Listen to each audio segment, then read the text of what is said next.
So this is part 5 of chapter 5 with this reading data from a file. So how do you read in that data from the file with this thing? So file, my file in this thing. So again, that was writing through a file, right? You write to a file, you use that throw and use the IO, input output with this. But when you when you read in customer text and you're going to read in this object as my file with this thing, and you're going to pass this my file, now it becomes my file here, and you're going to store that into the file input in this thing. Alright? This is reading in the data that you read in, and you create the my file with the file class that you have, and you're going to read it in and create this my file, this my file. This my file is this my file, and it creates the new object with the scanner. Remember how before you had the keyboard? Now this becomes the file object argument into the scanner for this thing. So you store this in with this. So here is what typical. You can type in the file name. It reads in the whole file in the file name that stores it in the file. This file is this file. Now it creates the input file. So the line above, this is what this explains it to. That's what we just did.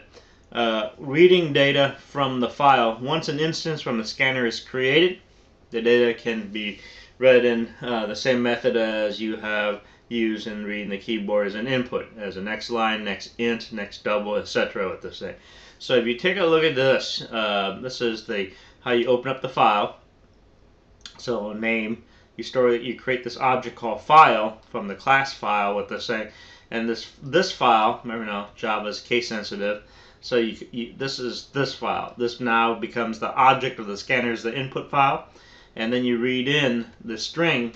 This is the input stored in your str, and then you make sure you close out your input file with the close with this thing.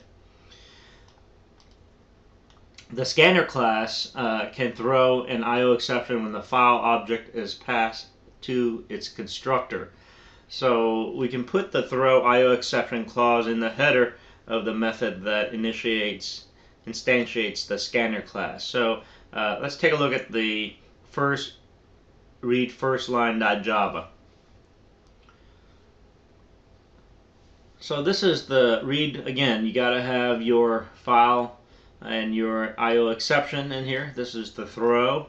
This is the new part. You create your scanner, your keyboard object from your scanner class, and you're going to use the file name that whatever you type in.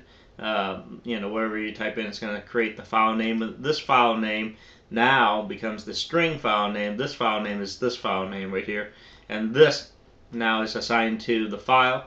The file, this becomes this file. Now it creates what's called the input file.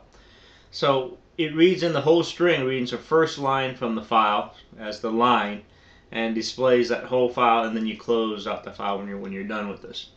That is pretty much very, very 1, 2, 3 steps with it.